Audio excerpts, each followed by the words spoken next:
Welcome to AG point. मैं उम्मीद करता हूँ कि आप लोग बहुत अच्छे होंगे। चलिए आज हम स्टार्ट करते हैं 1857 की क्रांति। हालांकि इसके पहले वाले क्लास में मैं 1857 के क्रांति के प्रमुख कारणों के बारे में पूरा विस्तार रूप से बताया है कि आपको किसी भी तरह का कोई दिक्कत ना हो कि आखिर 1857 की क्रांति की स्टार्टिंग क्या था। मैंने इसके 1857 के क्रांति के कारणों में राजनीतिक कारण, सामाजिक कारण, धार्मिक कारण, आर्थिक कारण, सैनिक कारण और तात्कालिक कारण, इन सभी कारणों को विस्तार पूर्वक बताया है कि आपको समझ में आ जाए कि आखिर 1757 से 1857 के बीच में जो 100 वर्षों का काल था, इन कालों में अंग्रेज़ों द्वारा जो अलग अलग नीतियां अपनाई गई थी, अलग अलग कारण जो अपनाए गए थे, उनके माध्यम से 1857 की क्रांति प्रारंभ हुई थी। तो मैंने 1857 की क्रांति के प्रमुख कारणों के विषय में पूरा विस्तार रूप से बताया है। अब हम स्टार्ट करेंगे। आज ये हमारा सेकेंड क्लास होगा 1857 की क्रांति पर। मेरा ये दूसरा क्लास होगा। इसमें जो हम पढ़ेंगे उसमें हम पहला पढ़ेंगे 1857 की क्रांति की योजना। 1857 के क्रांति की योजना एवं प्रारंभ और दूसरा पढ़ेंगे इसमें 1857 के क्रांति का विस्तार या प्रसार, है ना। ये हम पढ़ेंगे। क्रांति की योजना पढ़ेंगे। जो मैंने कारण बताया था 1857 के क्रांति में, उस 1857 के क्रांति का जो तत्कालीन कारण बना वह आपको चर्बी लगे कारतूस का प्रयोग था, है ना। लेकिन उसके बाद भारत में क्रांति की योजना कब बनी और कहाँ से बनी और किस तरह यह क्रांति प्रारंभ हुआ, इसको बताएंगे। उसके बाद हम बताने का प्रयास करेंगे कि कौन कौन सा क्रांति भारत में कहाँ 1857 के क्रांति का प्रसार हुआ। तो चलिए सबसे पहले हम इसके कुछ तात्कालिक कारणों को फिर एक बार रिकॉल कर लेते हैं, क्योंकि 1857 की क्रांति को शुरू होने से पहले इसके तात्कालिक कारण क्या था फिर एक बार जान लेते हैं। तो चलिए स्टार्ट करते हैं। 1857 की क्रांति का तात्कालिक कारण, उस समय भारत का जो अंग्रेज गवर्नर जनरल था वह लॉर्ड कैनिंग था, है ना। लॉर्ड कैनिंग था। लॉर्ड कैनिंग ने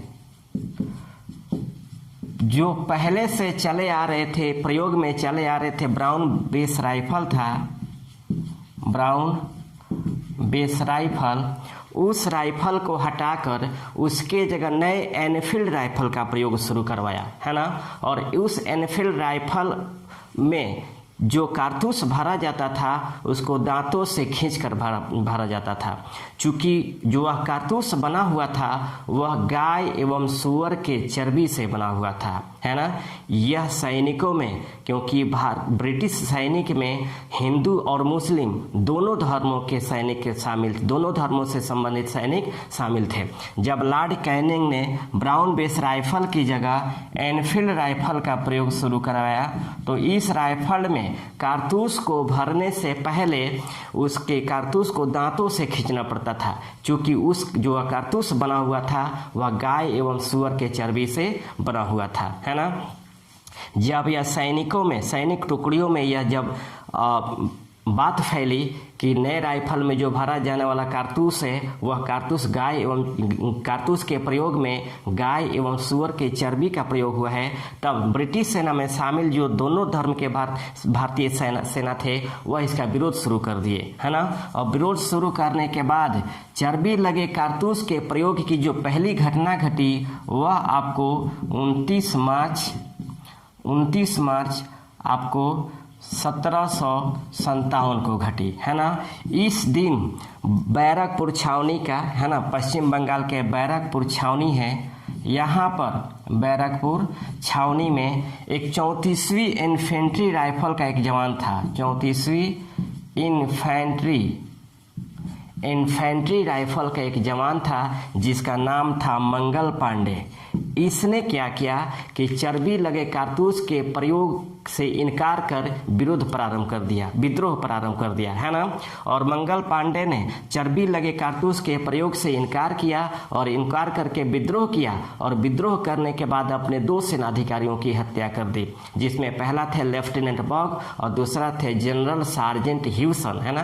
पहले थे लेफ्टिनेंट बॉग और दूसरा था जनरल सार्जेंट ह्यूसन। इन दोनों को मंगल पांडे ने हत्या कर दी। जब मंगल पांडे ने इन दोनों की हत्या की तो ब्रिटिश सरकार, ब्रिटिश कंपनी द्वारा 8 अप्रैल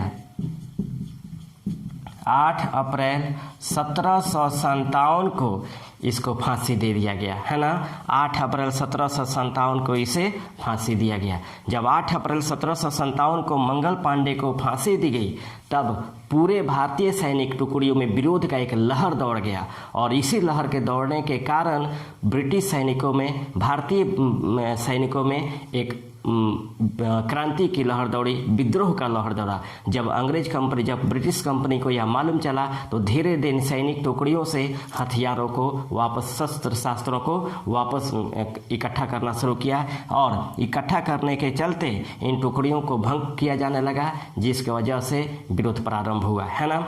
ये तो तत्कालिक कारण था कि 1857 के क्रांति का तत्कालिक कारण था।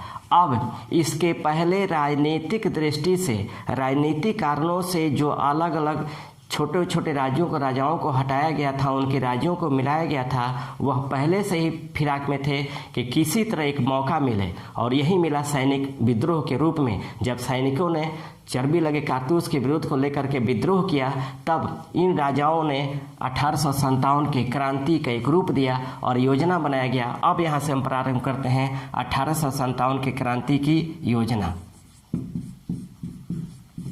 क्रांति की योजना समझिएगा। जब सैनिकों ने विद्रोह किया तो विद्रोह करने के बाद एक योजना बनने लगी कि आखिर किस तरह भारत से अंग्रेजों को बाहर किया जाए और इसी के संदर्भ में क्रांति की योजना बनी शुरू हुई और क्रांति की योजना का जो अंतिम रूप दिया वो आपको अजीमुल्ला ने दिया था, है ना। अजीमुल्ला ने दिया था। ये जो अजीमुल्ला थे ये नाना साहब के सहयोगी थे, नाना साहब के सहयोगी थे।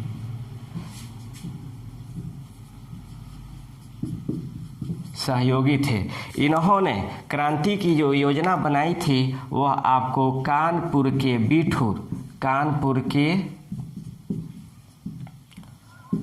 बीठूर नामक स्थान से योजना बनाई थी और इन्होंने क्रांति का जो तारीख निश्चित किया वह 31 मई 1857 को किया, है ना। 31 मई 1857 को क्रांति की तारीख निश्चित की, है ना। फिर समझिएगा, क्रांति की योजना नाना साहब के सहयोगी अजीमुल्ला ने कानपुर के बीठूर नामक स्थान से 31 मई 1857 को बनाई, है ना। यानी क्रांति का जो डेट निर्धारित किया, विद्रोह का जो डेट निर्धारित किया वह 31 मई 1857 को किया। यह याद रखिएगा, पूछता है बहुत बार। और अजीमुल्ला ने 1857 के क्रांति का जो प्रतीक के रूप में चुना वह कमल एवं रोटी को चुना था, कमल एवं रोटी को चुना था। और याद रखिएगा, जिस राजा को और जिस सैनिक टुकड़ी को विद्रोह में शामिल होना था उनके लिए प्रतीक के रूप में कमल एवं रोटी को पहुंचाया जाता था, ठीक ना। लेकिन आगे चल करके मेरठ के कुछ उत्साही सैनिकों ने क्रांति के यानी 31 मई 1857 के दिन जो क्रांति का दिन निर्धारित किया गया था उससे 21 दिन पूर्व 10 मई 1857 को ही विद्रोह प्रारंभ कर दिया, है ना। विद्रोह प्रारंभ कर दिया, समझिएगा। फिर क्रांति का दिन या विद्रोह का जो तारीख निर्धारित किया गया था वह 31 मई 1857 को निर्धारित किया गया था। यानी क्रांति की योजना बनी थी वह कानपुर के बीठूर से बनी थी, जहां पे क्रांति का तिथि निर्धारित किया गया था 31 मई 1857 को। लेकिन 21 दिन पूर्व ही मेरठ के जो सेना थे, मेरठ के सैनिक, इन्होंने निर्धारित तारीख से पूर्व ही 21 दिन पूर्व ही 10 मई 1857 को विद्रोह प्रारंभ कर दिया। और विद्रोह प्रारंभ करने के बाद 11 मई 1857 को ये दिल्ली पहुँचे और दिल्ली पहुंचने के बाद अंतिम मुगल बादशाह जो काफ़ी वृद्ध अवस्था में थे उनको इन्होंने अपना नेता चुना, है ना। ये विद्रोही सैनिकों ने दिल्ली 11 मई 1857 को दिल्ली पहुंचते हैं और दिल्ली पहुंचने के बाद अंतिम मुगल बादशाह बहादुर शाह जफर को अपना नेता चुनते हैं। चूँकि बहादुर शाह जफर एक वृद्धावस्था में थे, इसीलिए सेनापति के रूप में जनरल बख्त खान को चुना गया, है ना। सेनापति के रूप में जनरल बख्त खान को चुना गया, जनरल बख्त खान को चुना गया, है ना। और यहीं से पूरे भारत में क्रांति का प्रसार होता है। फिर एक बार रिकॉल करा लेते हैं, तब आगे चलते हैं, क्योंकि बहुत इंपॉर्टेंट ये चैप्टर है, क्योंकि इससे बहुत ज़्यादा क्वेश्चन आते हैं। फिर समझिएगा 1857 की क्रांति का तत्कालिक कारण ये था कि उस समय भारत का जो गवर्नर जनरल था वह लॉर्ड कैनिंग था। इसने पुराने ब्राउन बेस राइफल के जगह नए एनफील्ड राइफल का प्रयोग शुरू करवाया। चूँकि इस राइफल में कारतूस को भरने से पहले दांतों से खींचना पड़ता था और वो जो कारतूस बने हुए थे वह गाय एवं सूअर के चर्बी से बने हुए थे। जब इस बात को मालूम चला भारतीय सैनिक टुकड़ियों में तो विद्रोह का लहर दौड़ गया, क्योंकि उस ब्रिटिश सैनिक में हिंदू और मुस्लिम दोनों धर्मों से संबंधित सेना भर्ती थे। इन लोग को लग गया कि कहीं ना कहीं ब्रिटिशर्स हमारे धर्म को पथभ्रष्ट करना चाहते हैं, इसीलिए कारतूसों में गाय एवं सूअर के चर्बी लगाए हैं, है ना। लेकिन इस कारतूस को लेकर के विद्रोह प्रारंभ हुआ और पहला जो विद्रोह हुआ वह 29 मार्च 1857 को पश्चिम बंगाल के बैरकपुर में हुआ, है ना। बैरकपुर में 34वीं इन्फेंट्री का एक नौजवान था मंगल पांडे ने, उसने चर्बी लगे कारतूस के प्रयोग का इनकार किया और इनकार करते हुए इसका विद्रोह प्रारंभ किया और विद्रोह करते हुए अपने 2 सेनाधिकारियों, एक लेफ्टिनेंट बॉग और दूसरा जनरल सार्जेंट ह्यूसन की हत्या कर दी। जब मंगल पांडे ने इन दोनों सेनाधिकारियों की हत्या की तब ब्रिटिश कंपनी ने मंगल पांडे को 8 अप्रैल 1857 को फांसी दे दी। जब उसको फांसी दिया गया तो ब्रिटिश भारतीय सैनिकों में इसका विद्रोह का लहर दौड़ गया और यहीं से 1857 की क्रांति प्रारंभ होती है। लेकिन 1857 की क्रांति की योजना जो बनाते हैं वह नाना साहब के सहयोगी होते हैं अजीमुल्ला। उन्होंने 1857 की क्रांति की योजना बनाई, वह आपको कानपुर के बिठू रमक स्थान से बनाई और उन्होंने क्रांति का जो डेट निर्धारित किया वह 31 मई 1857 को किया। लेकिन आगे मेरठ के कुछ उत्साही सैनिक थे जो उस तारीख का इंतजार न करते हुए 21 दिन पूर्व अर्थात 10 मई 1857 को ही विद्रोह प्रारंभ कर दिया और विद्रोह का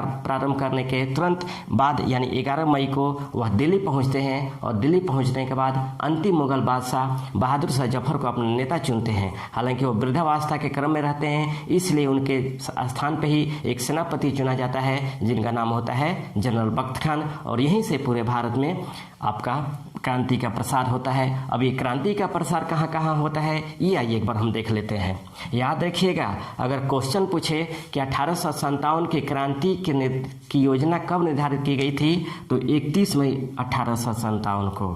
फिर समझिएगा 1857 के क्रांति का डेट निर्धारित कब किया गया तो 31 मई 1857 को। लेकिन अगर ये क्वेश्चन है कि 1857 की क्रांति कब प्रारंभ हुई तो 10 मई 1857 को, 10 मई 1857 को। दोनों में याद रखेंगे निर्धारित किया गया था 31 क्रांति का डेट निर्धारित किया गया था आपको 31 मई 1857 को, लेकिन प्रारंभ हुआ 10 मई 1857 को यानी 21 दिन पूर्व। ये भी याद रखेंगे कि निर्धारित तिथि के कितने दिन पूर्व 1857 की क्रांति प्रारंभ हुई तो 21 दिन पूर्व। कंप्लीट। अब हम बात करते हैं 1857 के क्रांति का प्रसार। 1857 के क्रांति का प्रसार, है ना। 1857 के क्रांति का प्रसार या विस्तार समझिएगा। इसको हम 3 कॉलम बनाते हैं। एक नंबर है प्रमुख केंद्र, प्रमुख केंद्र, विद्रोही नेता, विद्रोही नेता। और तीसरा नंबर हम बनाते हैं आपको विद्रोह को कुचलने वाला अंग्रेज, विद्रोह कुचलने वाला अंग्रेज। समझिएगा, एकदम आसानी से और इतिहास के रूप में बता रहे हैं, बहुत आसानी से समझ में आएगा और एक एक टॉपिक में आपको क्वेश्चन मिलेंगे। समझिएगा, प्रमुख केंद्र, एक नंबर में हम दिल्ली को लेते हैं, है ना। दिल्ली, दिल्ली में जो विद्रोह हुआ इसका नेतृत्व किया था बहादुर शाह जफर, मुगल बादशाह बहादुर शाह जफर एवं जनरल बख्त खान, जनरल बख्त खान। लेकिन इस विद्रोह को दबाया था हडसन एवं निकलसन ने, हडसन एवं निकलसन ने। समझिएगा, 1857 के क्रांति के समय बहादुर शाह जफर को जब नेता चुना गया और अंग्रेजों का जब दबाव आया, विद्रोह को चलने की नीति जब अपनाई गई, तो बहादुर शाह जफर छिपे थे कहाँ पे? हुमायूं के किले में, हुमायूं के किले में छिपे थे और यहीं से इन्हें गिरफ्तार किया गया, है ना। हुमायूं के किले से गिरफ्तार किया गया और गिरफ्तार करने के बाद इन्हें रंगून भेज दिया गया, इन्हें रंगून भेज दिया गया, जहां पर 1862 में इनकी मृत्यु हो गई, है ना। 1862 में इनकी मृत्यु हो गई। याद रखिएगा, 1862 में बहादुर शाह जफर के रंगून में मृत्यु के बाद वहीं पर इन्हें दफना दिया गया और जब रंगून में इन्हें दफनाया गया तो इनके कब्र पर एक मार्मिक शब्द लिखा गया है कि एक ऐसा बदनसीब बादशाह, है ना। इनके कब्रों पर लिखा गया है, यानी बहादुर शाह जफर के कब्र पर लिखा गया है कि एक ऐसा बदनसीब बादशाह है जिसे दफन होने के लिए अपने वतन की 2 गज जमीन भी नसीब नहीं हुई, है ना। ये याद रखिएगा, ये क्वेश्चन पूछ दे कि एक ऐसा बदनसीब बादशाह जिसे दफन होने के लिए अपने वतन की 2 गज जमीन भी नसीब नहीं हुई, किस बादशाह, किस के मकबरे पर या कब्र पे लिखा गया है? तो बहादुर शाह जफर के कब्र पर लिखा गया, कहाँ पे? रंगून में। और याद रखिएगा, कहाँ से गिरफ्तार किया गया था? हुमायूं के किले से, हुमायूं के मकबरे से, हुमायूं के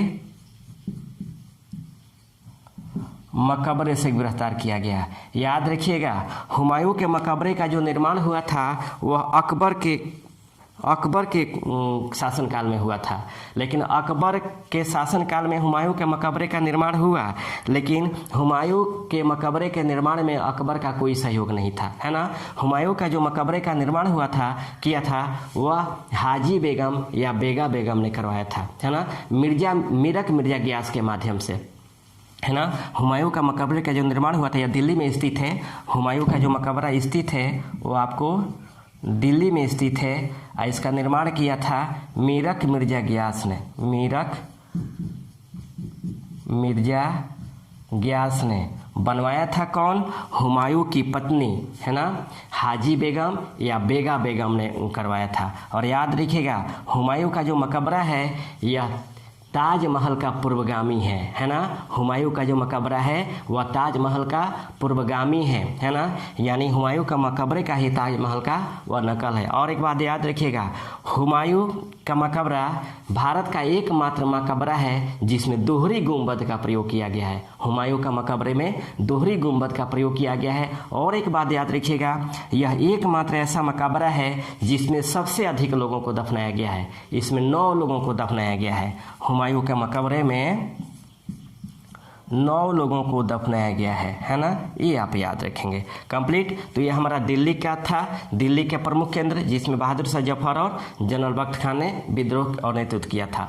अब हम दूसरे नंबर पे आते हैं। दूसरे नंबर पे कानपुर। कानपुर का नेतृत्व किया था नाना साहब, एवं तात्या टोपे इन दोनों ने नेतृत्व किया था, लेकिन इस विद्रोह को दबाया था कॉलिन कैंपबेल ने। कॉलिन कैंपबेल ने इस विद्रोह को दबाया था, है ना। समझिएगा, नाना साहब का जो वास्तविक नाम था वह धोंधू पंत था, और तात्या टोपे का जो वास्तविक नाम था वह रामचंद्र पांडुरंग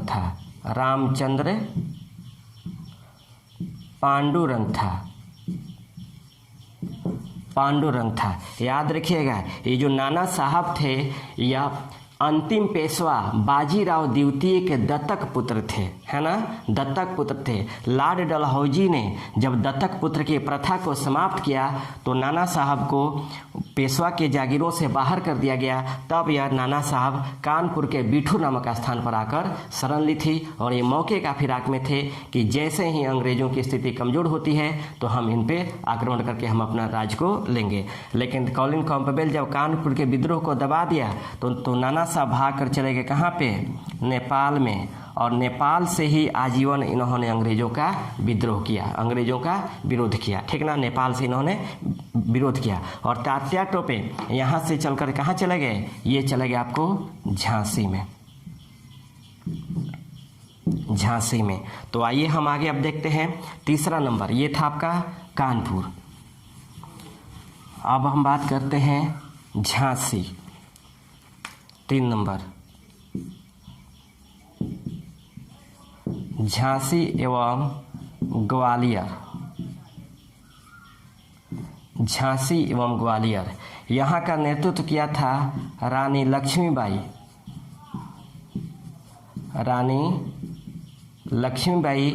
एवं तात्या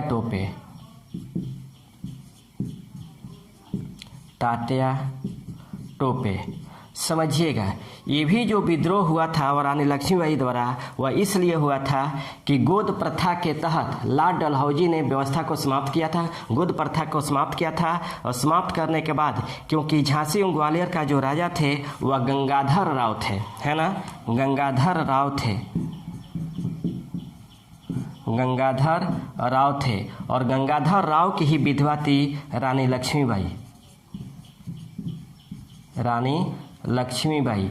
ये गंगाधर राव की विधवा थी। रानी लक्ष्मीबाई ने दामोदर राव को गोद ली हुई थी, है ना, क्योंकि इनका कोई वैध उत्तराधिकारी नहीं था, तो दामोदर राव को अपना गोद ली थी। लेकिन लॉर्ड डलहौजी ने गोद प्रथा को समाप्त किया तो झांसी एवं ग्वालियर को ब्रिटिश साम्राज्य में मिला लिया। इसी को लेकर के रानी लक्ष्मीबाई ने विरोध किया था और इन्होंने एक नारा दिया था कि झांसी कभी नहीं दूंगी। रानी लक्ष्मीबाई ने कहा था कि झांसी कभी नहीं दूंगी। जब मौका आया अंग्रेजों से बदला लेने के लिए तो झांसी और ग्वालियर में इन्होंने विद्रोह किया, उनको सपोर्ट किया कौन, तात्या टोपे। लेकिन इस विद्रोह को दबा दिया आपको जनरल ह्यूरोज ने इस विद्रोह को दबा दिया, है ना। और इसी विद्रोह में रानी लक्ष्मीबाई विद्रोह करती हुई शहादत को प्राप्त होती है, यानी उनकी मृत्यु होती है। हालांकि यह जो मृत्यु होती है वह एक क्रांतिकारी के रूप में लड़ते हुए शहीद में, वीरता से लड़ते हुए शहीद हुई थी। और जब रानी लक्ष्मीबाई शहीद हुई तब जनरल ह्यूरोज इनको कहता है कि यहाँ सोई हुई, यानी रानी लक्ष्मीबाई के वीरता से प्रभावित होकर जब यह शहीद हो जाती हैं, तब शहीद होने के बाद जनरल ह्यूरोज जब इनके वीरता से प्रभावित होता है, एक औरत होकर इतना वीरता से लड़ी थी, उसे प्रभावित होकर जनरल ह्यूरोज कहता है कि यहाँ सोई हुई औरत भारतीय क्रांतिकारियों में अकेली मर्द है। यह जनरल ह्यूरोज ने कहा था। यह भी क्वेश्चन पूछा गया है कि यह किसने कहा था कि यहाँ सोई हुई औरत भारतीय क्रांतिकारियों में अकेली मर्द है, तो जनरल ह्यूरोज ने कहा था। और किसके संदर्भ में कहा था, तो रानी लक्ष्मीबाई के बारे में कहा था। और इसी विद्रोह के क्रम में तात्या टोपे भाग कर चले गए नेपाल, है ना, ये भी नेपाल चले गए। लेकिन इनका एक दोस्त था मान सिंह, जिसने इनके साथ गद्दारी किया और गद्दारी करने के बाद इनको अंग्रेज़ों को सौंप दिया, है ना। जब अंग्रेज तात्या टोपे को पकड़ते हैं तो पकड़ करके आपको फांसी दे देते हैं, है ना। तात्या टोपे को अंग्रेज पकड़ करके फांसी देते हैं। इनके साथ धोखा कौन करता है? मान सिंह, जो इनका मित्र होता है ये धोखा देता है, ठीक ना। तो ये हमारा झांसी एवं ग्वालियर था, आप लोग के स्क्रीनशॉट लेते जाएंगे। इसके बाद हम आते हैं अब लखनऊ। 4 नंबर में लखनऊ, याद रखिएगा लखनऊ का जो नेतृत्व किया था वो आपको बेगम हजरत महल ने की थी। बेगम हजरत महल ने, इन्होंने अपने अल्पायुष्क पुत्र बिरजिस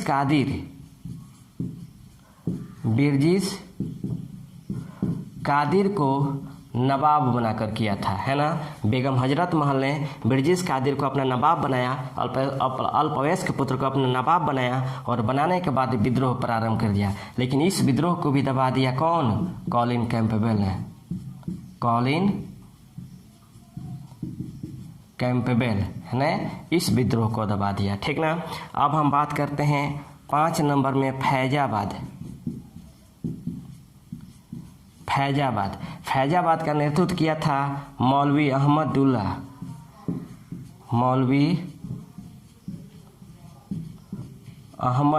है ना। और इस विद्रोह को दबाया था जनरल रेनार्ड ने, लेकिन जनरल रेनार्ड ने। लेकिन समझिएगा ये सबसे इम्पोर्टेंट है, संपूर्ण भारतीय क्रांतिकारियों में यह एकमात्र क्रांतिकारी थे, यानी मौलवी अहमदुल्ला एकमात्र क्रांतिकारी थे जिन्हें पकड़ने के लिए अंग्रेजों ने 50,000 रुपये का इनाम रखा था, है ना। इन्हें जिंदा पकड़ने के लिए 50,000 रुपये का इनाम रखा था। अगर आ जाए क्वेश्चन कि 1857 के क्रांतिकारियों में एकमात्र वह कौन क्रांतिकारी था जिसे पकड़ने के लिए अंग्रेजों ने 50,000 रुपये का इनाम रखा था, तो मौलवी अहमदुल्ला, है ना। इसके बाद हम बात करते हैं 6 नंबर में इलाहाबाद, है ना। इलाहाबाद का जो नेतृत्व किया था वह लियाकत अली ने किया था, लियाकत अली ने, है ना, इस विद्रोह का नेतृत्व किया था। और इस विद्रोह को दबाने वाला जो अंग्रेज सेनापति था वह था आपको कर्नल जेम्स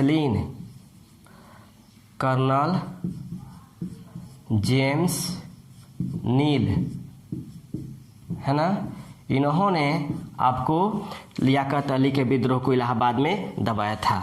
उसके बाद हम 7 नंबर में बात करते हैं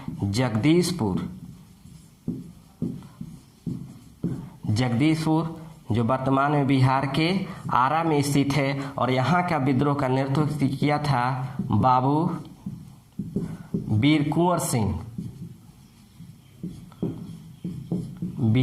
सिंह, है ना। इस विद्रोह का नेतृत्व किया था, लेकिन इस विद्रोह को दबाया था विलियम टेलर ने, है ना।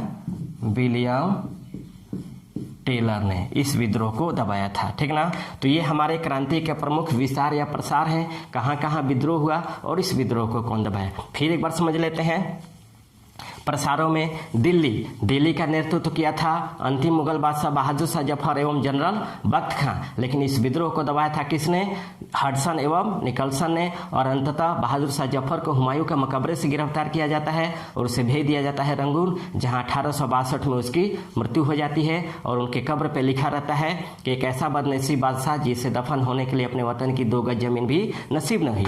दूसरा आपको कानपुर का नेतृत्व किया था नाना साहब एवं तात्या टोपे ने, लेकिन इस विद्रोह को दबाया था कॉलिन कैंपबेल ने। नाना साहब इस विद्रोह से भागकर चले जाते हैं नेपाल, जहां से आजीवन अंग्रेजों का विरोध करते हैं। और तात्या टोपे चले जाते हैं झांसी, है ना। झांसी एवं ग्वालियर का नेतृत्व करते हैं रानी लक्ष्मीबाई एवं तात्या टोपे। और इस विद्रोह को दबाता है जनरल हिरोज। इस विद्रोह के दौरान रानी लक्ष्मीबाई की मृत्यु होती है, जिसके वीरता से प्रभावित होकर जनरल हिरोज कहता है कि यहाँ सोई हुई औरत भारतीय क्रांतिकारियों में अकेली मर्द है। और नेपाल तात्या टोपे भागकर चले जाते हैं नेपाल, लेकिन उसके मित्र मान सिंह द्वारा धोखेबाजी करने के कारण तात्याटों पे पकड़े जाते हैं और उन्हें फांसी दे दी जाती है। फिर आपको लखनऊ का नेतृत्व करती है बेगम हजरत महल। वो अपने अल्पवयस्क पुत्र ब्रिजेश कादिर को नवाब बनाती है और शासन करती है, लेकिन कॉलिन कैंपबेल इस विद्रोह को भी दबा देते हैं। उसके बाद फैजाबाद का नेतृत्व करते हैं मौलवी अहमदुल्ला, लेकिन इस विद्रोह को दबाता है जनरल रेनाड। समस्त 1857 के क्रांतिकारियों में यह एकमात्र ऐसे क्रांतिकारी थे जिन्हें पकड़ने के लिए अंग्रेजों ने 50,000 का इनाम रखा था। फिर इलाहाबाद का नेतृत्व किया था लियाकत अली ने और इस विद्रोह को दबाया था कर्नल नील ने। और आपको जगदीशपुर यानी बिहार आरा का नेतृत्व किया था बाबू वीर कुंवर सिंह ने और इस विद्रोह को दबाया था आपको विलियम टेलर ने। तो ये हमारा 1857 के क्रांति का प्रारंभ, योजना और विस्तार था। जो हम तीसरा क्लास लेकर आएंगे वो होगा हमारे 1857 की क्रांति का सफलता का कारण, स्वरूप और परिणाम। हम इसमें जानने का प्रयास करेंगे कि 1857 की क्रांति जिस तरह भारतीयों में एक काफ़ी उत्साह के साथ किया गया था, आखिर क्या क्या कारण हुए कि 1857 की क्रांति असफल हुई और इसका स्वरूप क्या था, यानी 1857 की क्रांति एक कैसी क्रांति थी, सैनिक क्रांति थी कि राष्ट्रीय आंदोलन था कि किसान आंदोलन था, ये हम बताने का प्रयास करेंगे। और अंततः हम बताएंगे कि इसका परिणाम क्या हुआ, है ना। 1857 के क्रांति का भारत का परिणाम क्या हुआ वो हम लेकर बताएंगे। तब तक इस क्लास को आपको पढ़िए। इसके पहले वाले जो मैं 1857 की क्रांति के कारणों को बताया हूँ, आप ईमानदारी से उस क्रांतिकारी 1857 की क्रांति के संपूर्ण कारणों को जान लेंगे तो ये सभी जानने में बहुत आसानी होगी, क्योंकि जितना डिटेल मैंने कारण को बता दिया है उससे बेहतर आपको कहीं नहीं मिलेगा, है ना। तो उम्मीद करता हूँ कि ये भी आपको क्लास पसंद आएगा। चलिए फिर हम नेक्स्ट लेकर हाजिर होंगे क्लास। तब तक के लिए इतना ही। Best of luck. जय हिंद।